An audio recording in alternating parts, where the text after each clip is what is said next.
Good evening and welcome to For the Record. We've got an exciting show lined up for you tonight. Our guest tonight is the coach of the Flying Fijians, John Mckee, on the back of a great show, a great performance by our team at the Rugby World Cup. Of course, some disappointments about how our stint at the World Cup ended, but the team itself did greatly. There's accolades flowing in from fans here in Fiji and internationally. So over the next hour or so, we'll be talking to John about what he's taken away from the World Cup and what we can expect in the future. John, thank you very much for being on the show. And first off the bat, congratulations to you on the team, on a job very well done. Also, may I introduce our panelist tonight, Ali Kimbia. He is going to be with us on the show as part of the panel, asking some questions of John. Now, the one thing from the opening game that a lot of fans picked up, and I personally picked up, was that it seemed as if Fiji was getting the harsher decisions from the referee and the television match official being repeatedly involved in the match. Fiji-England match, a bit of a guinea pig for TMO and how the entire World Cup would pan out. What did you take away from that game? Oh, look, I think that on reflection of the World Cup that the match officials are under a lot of pressure just as the players are, and I'm sure there'll be some reviews done around that, but certainly the big occasion, I think it can affect the match officials as much as it does the players.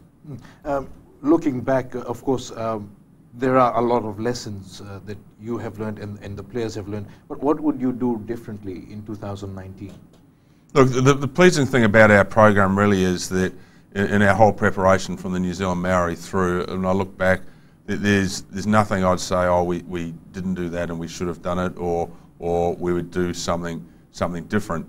I think there's a couple of areas we could sharpen up on, but I think overall our program was pretty good in the terms of the balance between the match program through the PNC and the New Zealand Maori, and then our training camp back here in Fiji to really top our fitness up. I think all that really paid off for us in our Rugby World Cup performance. Now, Ali?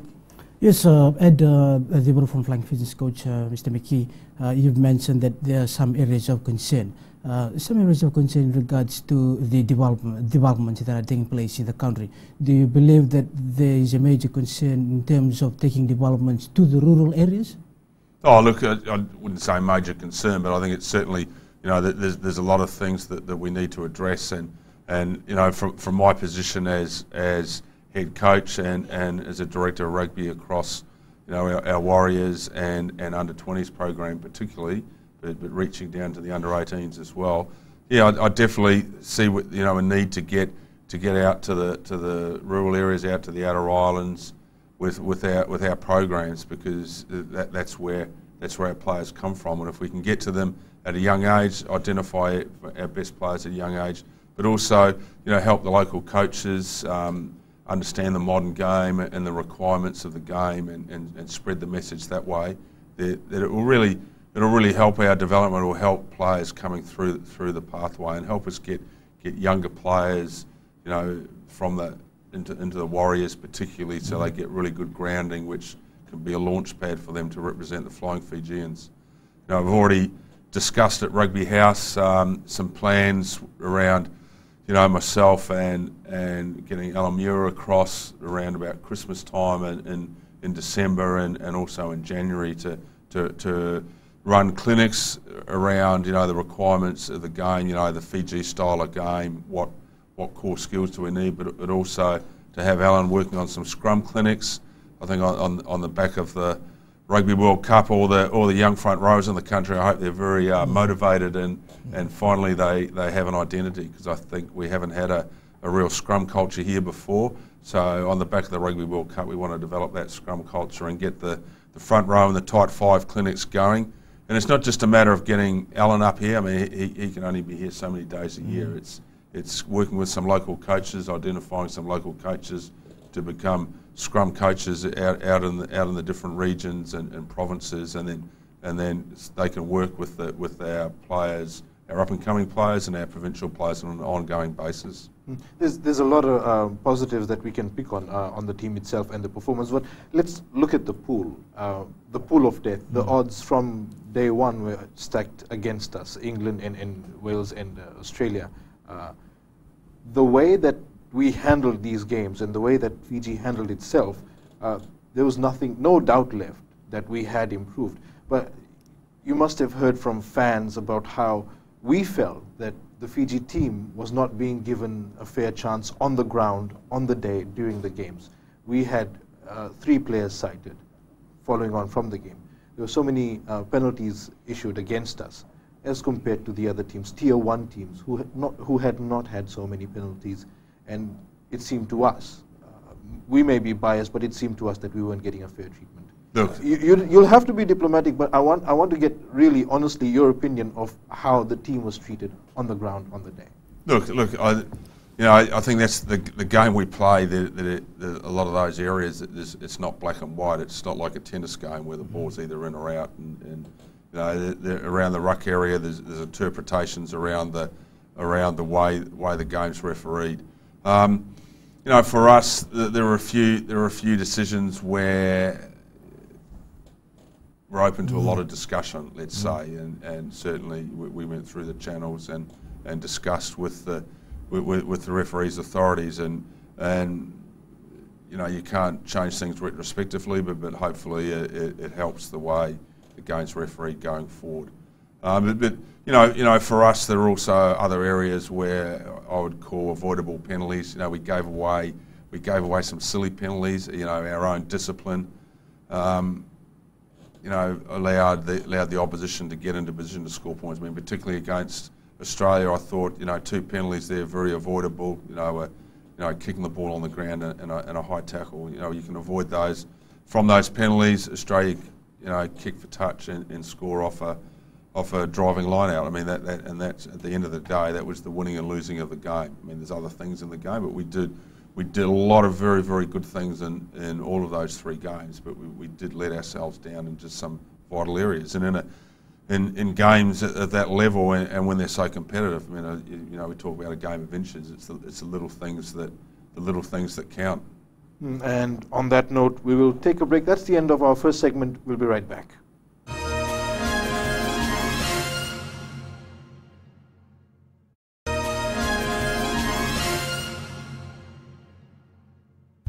Welcome back. We're speaking with the coach of the national 15s team, the Flying Fijians. John, you mentioned how other teams were able to capitalize on penalties awarded against the Flying Fijians. On the same note, we also had penalties which we weren't able to take advantage of because we were missing conversions. Our kicking game wasn't really what we had expected. Did you, in hindsight, think that we could have maybe improved on that?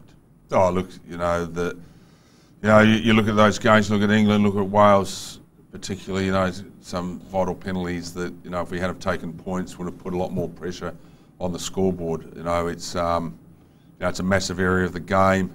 I mean, for our players, I think all of our kickers were kicking very well in training. We did some extra work. We had a kicking coach here for a week in Fiji before we departed, so it wasn't for a want of work, but the pressure of kicking in those big situations is tough, and that's the mental skill of goal kicking.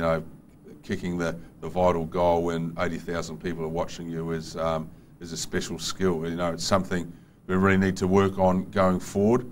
And not just in the next World Cup, but for all our international games. If we want to win games against Tier 1 countries, we need to take our points when they're on offer. John, you mentioned about taking on Tier 1 nations. Well, Samoa and Tonga, they've also complained about this. They've said that Tier 2 nations were unfairly treated at this World Cup. And do you believe that come the next World Cup or the next World Cup, do you believe that 2019 the Tier 2 nations will have what it takes, given the performance that Japan have shown against South Africa and also Samoa and Tonga and Fiji? Do you believe that they will have what it takes come the 2019 World Cup? Well, I think you look at this World Cup across the board. The Tier 2 countries' performance was improved if you measure the difference in the scores. I mean, the score lines are getting much closer. There's no easy games for the big countries anymore. And I think I know our boys took a lot from the Japanese game. They really support all the two-tier teams, and it was great to see Japan get that win against South Africa. In terms of going forward, look, when I came to this job, I always thought that, you know, with the potential we've got here in Fiji, you know, I'd hate this tier 1, tier 2 sort of terminology, and I would like to see, you know, later on in my tenure that when we go to the big stage, or we go to a November tour, or if a big country comes down and tours here, that we're seen as equals on the field. Like, you know, Fiji play England, and who's going to win? We don't know who's going to win till the final whistle. They don't have points in the draw because they're a tier 1 nation. You know, we've raised our game to the level that we can challenge anyone, and I believe that with the talent pool of players we've got, we can achieve that. There's a lot of work to be done at a whole lot of levels, but we can achieve that over time. These tier 1 nations, as they're called, and I agree with you that there shouldn't be tier 1, tier 2 classifications. If you're playing in a World Cup, you're a national team. Everybody should be treated with the same level playing field. But these tier 1 nations, as they exist now, don't usually pick countries like Fiji and Samoa to come and play test matches. They usually play among themselves. We can speculate as to the reasons why. Maybe gate takings are better, it's advantages for them, but why do we get left on the wayside? It's a very complicated sort of business, the divvying up of test matches, and you know, we're in a lot of dialogue with the Fiji Rugby Union, with World Rugby, in trying to, I guess, get more tier 1 tests. I really believe if we play tier 1 teams more often, we will be much more competitive at the Rugby World Cup, and we know that World Rugby want tier 2 teams to be more competitive at the World Cup, because if tier 2 teams are more competitive and they're getting in the playoff stages, it generates more interest in the World Cup. If it's just the big boys make the quarterfinals every 4 years, the interest in the World Cup, it won't be sustainable. So World Rugby are very supportive of us as well. There's a number of meetings going on now, and there'll be a meeting at the end of November where World Rugby discuss the test match scheduling for the next 4 years for Fiji in particular. Already there's been talk of more top teams touring the Pacific, and World Rugby are really working on that avenue, like as Italy did 2 seasons ago, like in June, having more of the top European nations making a 3-match tour of the Pacific, and I think that's a great way forward, because it's important for the home fans to see their national team playing against top teams in Fiji. I think that's very, very important. It shouldn't only be in November when we get a chance to play, so they can only watch it on TV. Certainly, with our performance in Rugby World Cup, I think, you know, Fiji Rugby is really on a high now in terms of our, you know, for want of a better word, our marketability around the world, and you know, the big unions like, you know, England and Wales particularly, you know, they see us as a team that they really want to play. So when the tier 2 nations are slotted in November, England and Wales have a say with World Rugby about who they play against, and you know, certainly England Fiji or England Wales is going to be sold out at Millennium or Twickenham in November. So that's a big draw card for those unions to push. But you know, we've got to work together. We've got to talk to the other unions, really build our relationships there. We've got to keep talking with World Rugby, and we've got to keep our brand on a high by playing a good style of rugby and being very competitive. Speaking of our performance, the 3 big ones, Wales, Australia and England, we did give them a good run for their money. I mean, they recognized that the Flying Fijians had come to the World Cup. But do you think the schedule that Fiji had, the team had over the course of the pool play, affected how we performed? Well, that schedule was massively hard. You know, to play England and then Australia within 5 days. I mean, that is a massive task for any team in the world, and to perform so well against Australia after the big game against England was an amazing credit to our players, but also to our support staff in terms of, you know, the medical and the S&C guys who looked after all the recovery and then the massage and all that to to get the guys back up for that next test, because you know we had to play. We haven't got a big pit of players there. We could play at another 15 in the other game. Players had to back up. But I would hope that situation gets better in World Cups going forward. I know in 2011 there was a lot of controversy around that, because it was only the Tier 2 nations that had the short turnarounds, and it seemed the big nations played on the weekends. And on this World Cup, it changed a bit, but it seemed to me, when you look at the scheduling, that it was the big countries got the small countries on the short turnaround, and it was, you know, teams like us, and you know, you saw Japan had to play Scotland after South Africa and things like that. We had to play the opening game and then back up against Australia, which was their first game in the tournament. So I know there's a lot of logistics around that scheduling, but I would hope that in all the reviews and reports from the Rugby World Cup that's taken on board and some changes are made next time around, because certainly in our review and report to World Rugby we'll point that out. Okay, and we'll take another very quick break. We'll be right back.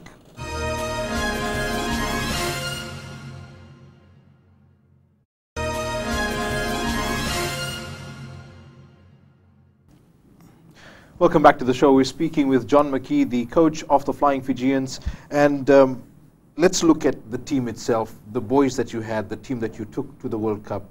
Kudos to them. They did brilliantly. But looking into 2019, a lot of the players, especially in the forwards, are pretty much coming to the end of their career, or will have come to the end by 2019. How many do you expect to retain, and what sort of replacement plan do you have?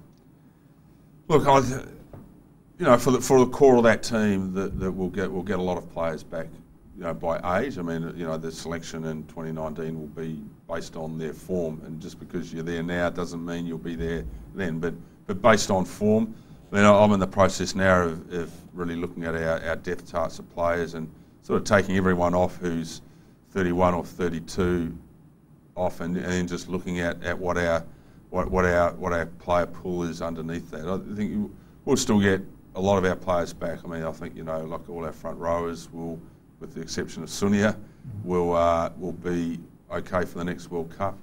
You know, our locks will be, you know, in the back row we're going to lose a few, you know, quite a number of our backs. So I think the core of the team, and that's important, that we have continuity, that we don't just sort of out with the old and in with the new, because you're always starting from the base point, trying to reach a peak. We want to build on what we've done so far. My plan in the next couple of years would be not to make wholesale changes, but to slowly, you know, manage some of our older players out and bring in new players, rather than bring in a whole bunch of new players, say for a June or a November tour. I'd like to bring them in gradually, to have them work with the senior players. I think that's important for learning the requirements of the game at the top level, and also, you know, learning the Flying Fijian culture. And then from 2 years out, so say from 2017, we really have our team pretty well nailed down, and then really play that team consistently through that last, you know, 12 or 14 test matches leading into the Rugby World Cup, because it's very important that we have, you know, good linkages within the team and good combinations. We maybe lacked a little bit of that this year. You know, I came on board 18 months ago, so we didn't really have enough assemblies, and we were still trying to establish our team. But what I'd hope this time around, that from 2 years out, you know, we don't discount selecting someone who shows great form later on, or a young guy who really comes on, but really for most of those test matches in the last 2 years, they're our team, they're our players that will be playing in the Rugby World Cup. Okay. I have a few more questions about the team composition, but Ali, John, you mentioned about the front rows for the World Cup, and also locally. This has been an area of concern in the previous years, but in this World Cup, we have seen a vast and a major improvement as well from our front rows. Do you believe that locally more needs to be done? Because you very well know that you're selecting a backline in Fiji, there's abundance of talent. Well, when it comes to front rows, you are limited in selecting the front rows. Do you see that there's an area that needs to be worked on locally or provincially? Oh, look, it's a big area for us to work on. I think what's happened now, you know, we've recognised the need at the top end, and we've really focused our efforts there, and we've seen some some payback there. You know, I know to be competitive in the game at the top level, if your scrum and your line out are not strong, you're not going to be as competitive as you need to be. You know, so you know, I've already talked a little bit earlier this evening about running scrum clinics, and I think that's going to be a big part of our program going forward. For, you know, particularly use you know, a resource coach such as Alan Muir, who's done such great work with the Flying Fijians, use his expertise, you know, down through the ranks and through the player pathway. So it's important. It's not just to develop our top end. I mean, it's really important to develop our players for the Skipper Cup and the provincial campaign, so we have a better quality of scrummaging and line-outs and mauls and maul defence in those games, because that's the environment where our young up-and-coming players play and gain their experience. And if they're challenged in that environment, it will be easier for them to make the transition to the Flying Fijians. And I think if you look at our front row, you know, Manasa Solo was playing here just over 12 months ago. I mean, he's quite recently travelled overseas to further his career in Romania, and you know, Leroy Atalifo, you know, he's a local player. You know, we've had some other local players in the Warriors and in the PNC. So it's really important for us to work with those guys to make sure that we do have, because the next group of front rowers for Fiji are here in Fiji. They're not playing overseas. Definitely, our success story at this World Cup was our front row. I mean, it was absolutely glorious watching them play. We'd never expected that the Flying Fijians would have a forward pack that outshone the back line. And that brings me to my question, our back line. It seemed we picked up on one end, but we sort of lacked off on the other. We weren't able to unleash our Fijian flair, as the saying goes. Oh, look, you know, I think our back line performed quite well. I mean, the thing at the World Cup was that I think the defences are so good, and we were up against, you know, particularly with Australia and Wales, probably two of the best defensive teams in the competition, and you know, it showed up on last weekend with the last pool round. You know, Wallabies Wales. You know, no tries are scored, but both teams just cancelled each other out defensively. That's I mean, that's a challenge for our game going forward about how we play the game, because always, you know, our strength is going to be in our strike players and our speed, and we've got to create opportunities for those players on the field. I think in the World Cup, you know, there are some things in games we could have done better. You know, some of our, I'd call it, work off the ball. We didn't work hard enough to get back into our attacking shape when we were playing multi-phases. You look late in the game against Australia, where we had a lot of ball, we were playing a lot of phases, but we just weren't penetrating. And it's not just, you know, the players with the ball or the players around the ball. It's the players who get up from the ruck in the middle of the field, or the players on the far side of the field. How hard they work to get back, to get some attacking shape, to really threaten the defence, and that's an area that we can make big gains on, and would be far more threatening. But they're little things to tweak. Okay, we've come to the end of another segment. We're pretty much running out of time now, but we have to take a break now. We'll be back shortly.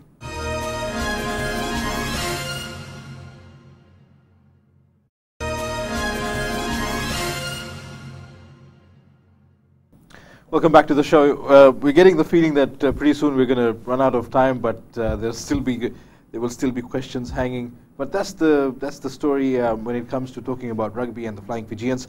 John, looking at the backline once again, you spoke about how the other teams were defensively very strong.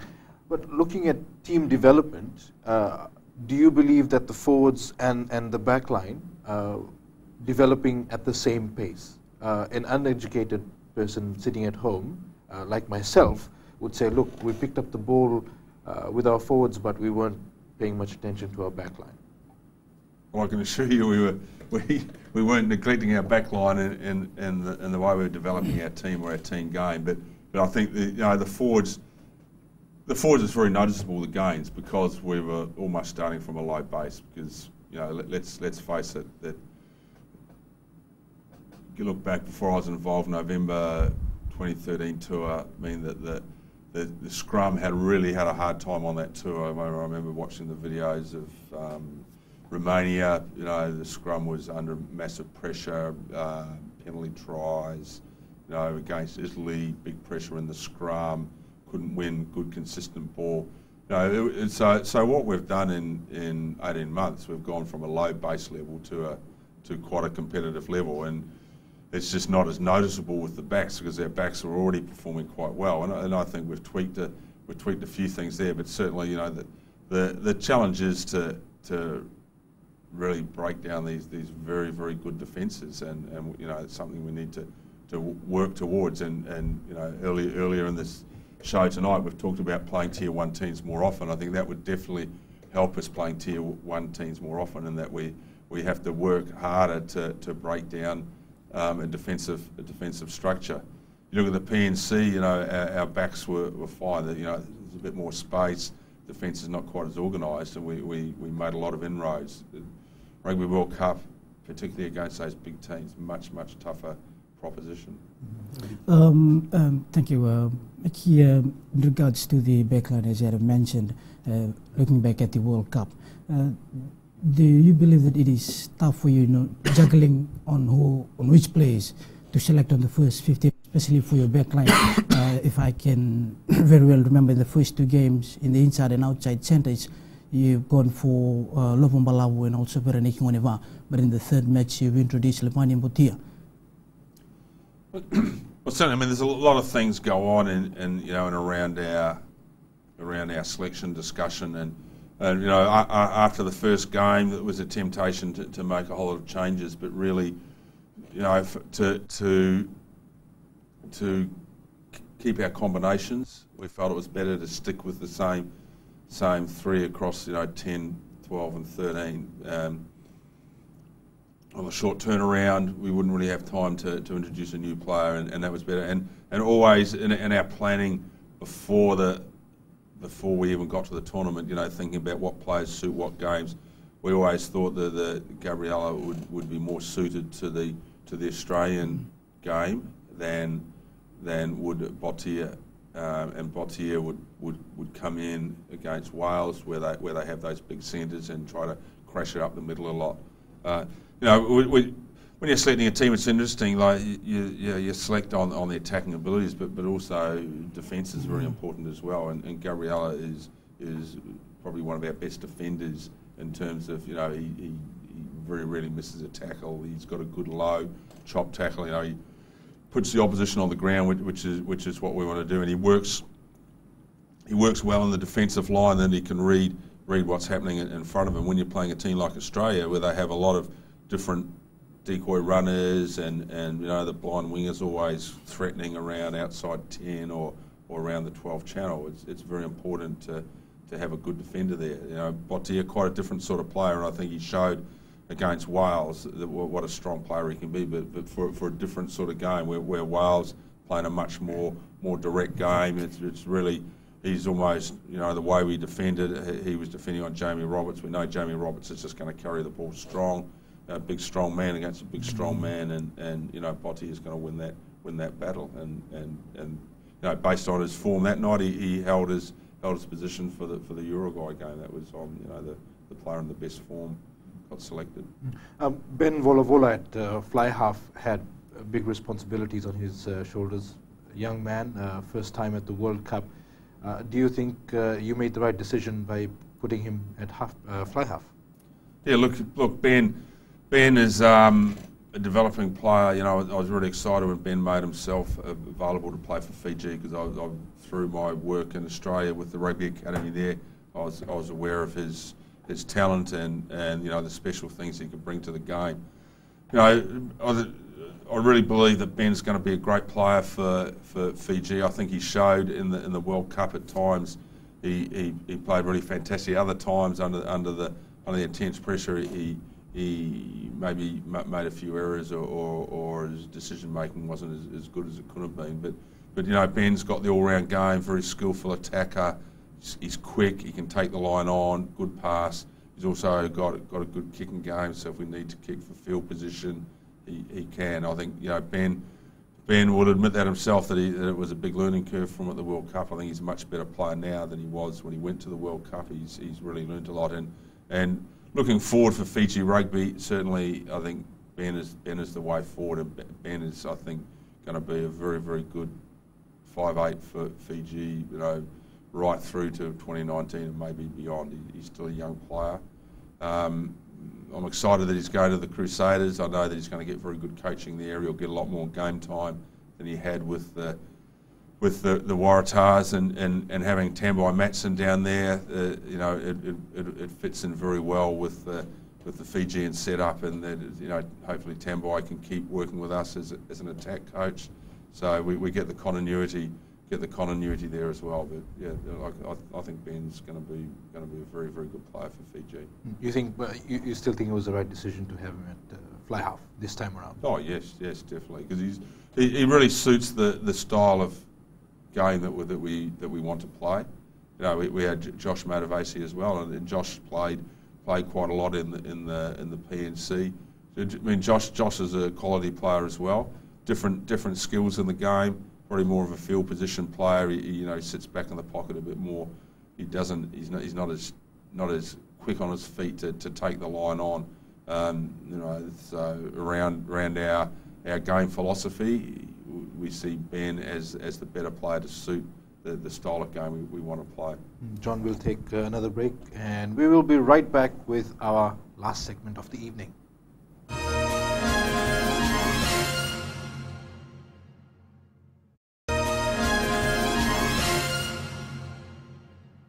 Pulunaka, welcome back to the show. As we wrap up for this evening, we still have Flying Fijians coach John Mckee with us, and we will continue discussions.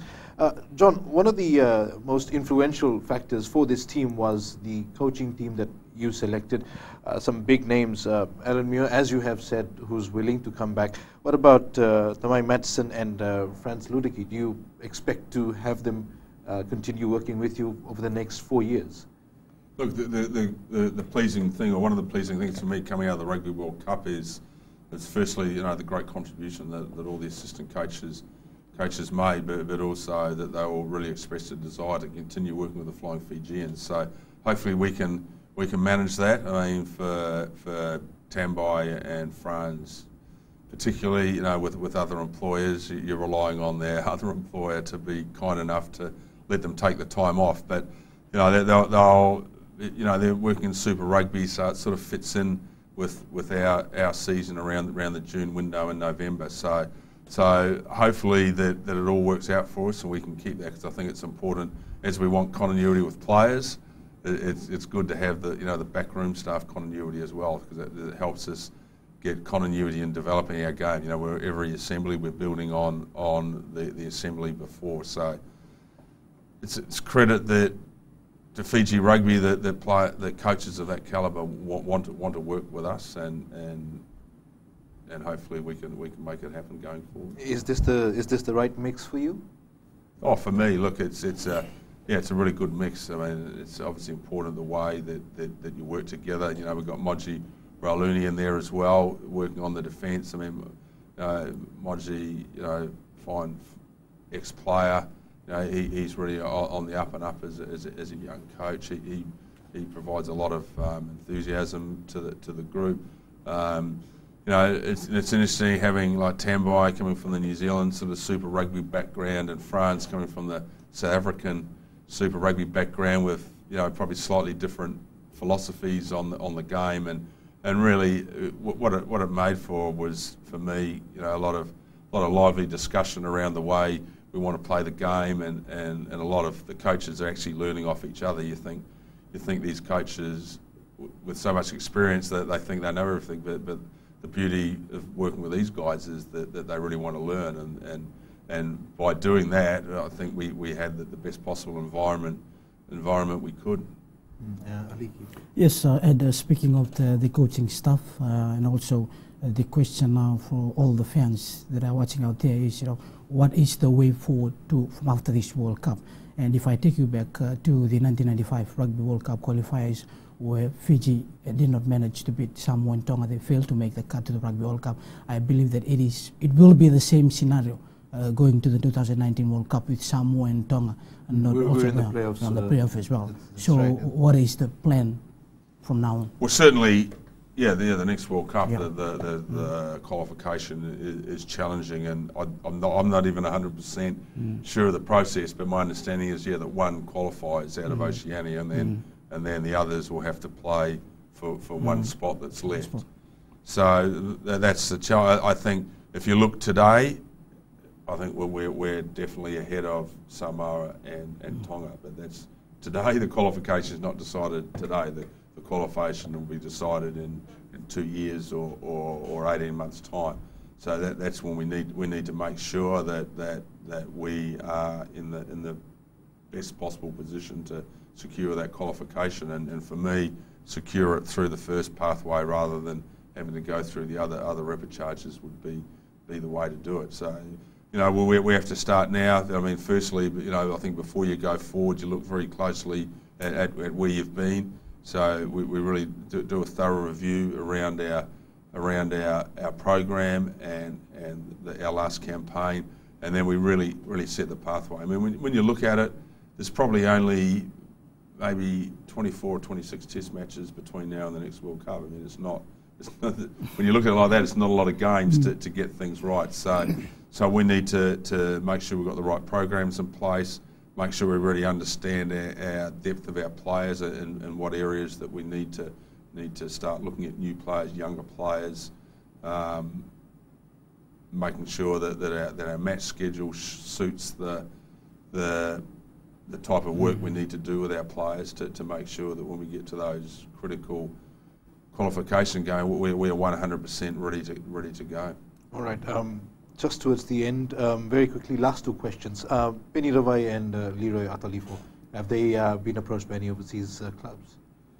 Look, I've certainly heard there's been a few inquiries. I don't know how direct the approach has been made to them, but certainly, I've had people ask me, well, what sort of people are, how do they play, how do they train, that type of thing. So certainly, I think that out of a World Cup, there's going to be interest, and front row players are in big demand everywhere. It's very pleasing that the clubs might actually be looking for Fijian front rowers. I mean, in the past they've probably looked for Tongans or Samoans if they need a front rower, and if they need an outside back or a back rower, they look for a Fijian. So I'd love to see that going forward, that there's interest in Fijian front rowers for professional contracts as there is for the outside backs.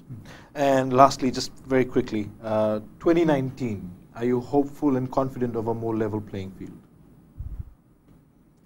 Look, what it is what it is, and an unlevel playing field. It's all an opinion. Well, what we need to do is make sure we're in the best possible position. We make sure we're in the we've got to control all our controllables. There are some things we can't control, and we don't want to waste our energies trying to control those areas as well. I mean, because the Rugby World Cup's in Japan, I think that's a great thing, because it's quite a different environment for everyone, and so I think that in itself will put everyone on an equal footing. Hopefully that the draw is a little kinder to us, that we don't have to play three of the top teams in the world to try to get out of our pool. But that'll partly do with how we qualify, and partly to do with our world ranking. John, thank you very much for being on the show, and congratulations once again to you and the boys, and we hope the best for you and for the team come 2019, as well as the upcoming test matches. Thank you for being on the show tonight. Aliki, you as well, thank you for being on our panel. That wraps up For the Record for this evening, and we'll be back again next Sunday. But up next is Nemani Ndelaimbati with his weekly column, My Say. If you have any comments or questions, email fortherecord@fbc.com.fj. From me, good night.